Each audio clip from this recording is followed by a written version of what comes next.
تو اپنے والدین کی قدر کریں. دو کام ضرور کریں. نمبر 1، پہلا، اگر آپ کماتے ہیں اپنے والدین کا حصہ ایک مقرر کر دیں. آپ کی کمائی میں آپ کے والدین حصے دار ہیں. آپ بے شک تھوڑا پورشن کر دیں، کوئی مسئلے کی بات نہیں، 5% کر دیں، 10% کر دیں. یہ آپ اللہ تعالیٰ سے کمٹمنٹ کر لیں گویا کہ پہلا 5% میرے والد کا، 5% میری والدہ کا. چاہے میں 1000 کماؤں، 2000 کماؤں، 10,000 کماؤں یا لاکھ کماؤں، یہ میرے والدین کا ہے. اور یہ کب تک ہے؟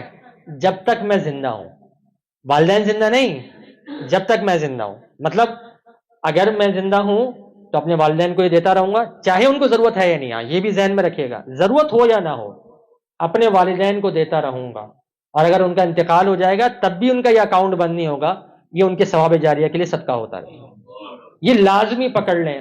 میں آپ کو گارنٹی دیتا ہوں آپ اپنے رزق میں ایسی وسعت دیکھیں گے، ایسی برکت دیکھیں گے جو آپ نے پہلے کبھی نہیں دی. کیونکہ یہ قرآن کا فیصلہ ہے نا. اللہ تعالیٰ نے فرمایا کہ یمحق اللہ الربا ویربی الصدقات. اللہ تبارک و تعالی سود کو گھٹاتا ہے اور صدقات کو بڑھاتا ہے. اور حضور علیہ السلام نے ارشاد فرمایا کہ تمہارا سب سے بہترین صدقہ وہ ہے کہ جو تمہارے قریب ترین رشتے داروں تک پہنچتا ہے. تو قریب ترین رشتے داروں میں سب سے زیادہ کون ہے بتائیں بھائی؟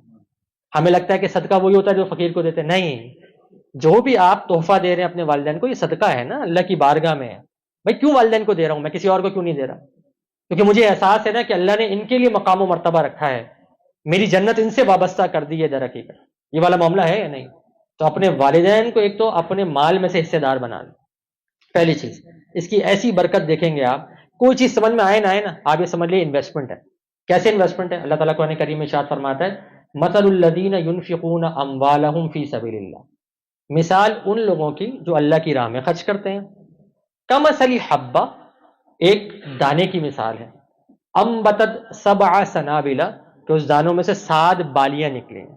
آپ لوگ ماشاءاللہ پنجاب سے تعلق رکھتے ہیں تو سمجھ رہے ہوں گے کہ میں کس طرف اللہ تعالیٰ نے یہ اشارہ فرمایا ہے کہ وہ ہر دانے سے کیا نکلی ہے؟ 7 بالیاں نکل گئے. انبتت 7 سنابل فی کل سنبلۃ 100 حبہ، اور ہر بالی میں 100 دانے. تو 7 بالیاں اور 100 دانے کتنے ہو گئے؟ 700. یہ کیا بیان فرما دیا ہے؟ اللہ تعالیٰ فرما رہا ہے کہ اگر تم میرے ساتھ انویسٹمنٹ کر لو گے نا تو میں تمہیں گارنٹی دیتا ہوں کتنا ریٹرن ملے گا. ROI کتنا ہوگا اس کا؟ ریٹرن آف انویسٹمنٹ 700 ٹائمز، 700 گنا. مذاق بات نہیں بھائی، کسی دنیا کی کوئی اسٹاک مارکیٹ بھی اتنا ریٹرن نہیں دیتی ہے. آپ گولڈ کا کاروبار کر لیں تب بھی اتنا ریٹرن نہیں ہے، ٹھیک ہے؟ آپ زمین خرید لیں تب بھی اتنا ریٹرن نہیں ہے، 700 گنا.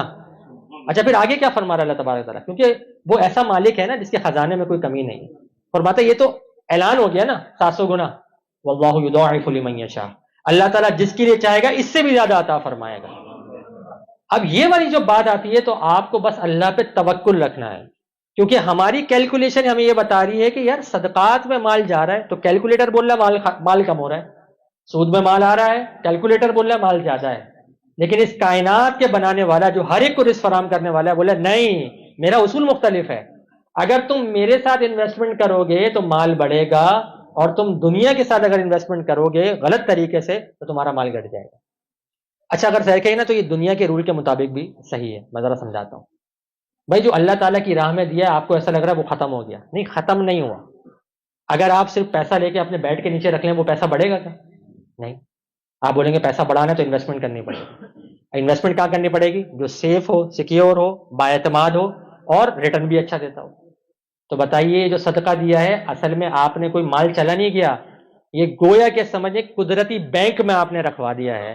ایک انویسٹمنٹ کمپنی جو اللہ تعالیٰ کی ہے، سمجھانے کے لیے صرف بول رہے ہیں، نہیں، اللہ تبارک و تعالیٰ کو بڑھانے کے لیے دے دیا ہے. تو بتائیے رب سے زیادہ کسی پر آپ کو اعتماد ہے؟ رب سے زیادہ کوئی نفع دے سکتا ہے؟ تو جب رب کے ساتھ انویسٹمنٹ کر لیا تو بتائیں مال بڑھے گا نہیں بڑھے گا؟ اور اس کا سب سے بہترین اور مؤثر ذریعہ اپنے والدین کی خدمت کریں. دوبارہ میں کہہ رہا ہوں چاہے ان کو ضرورت ہو یا نہ ہو. ہم یہ دیکھتے ہیں کہ اگر ان کے پاس پیسہ نہیں ہے تو ان کو پیسہ دے دیں، نہیں، آپ ان کو بس دیں. کیونکہ آپ یہ سوچیں بھائی ان کو ضرورت ہے نہیں، مجھے بہت ضرورت ہے پیسے کی، تو میں انویسٹمنٹ کروں گا تو پیسہ ملے گا نا در حقیقت. بات سمجھ رہے ہیں؟ پہلی چیز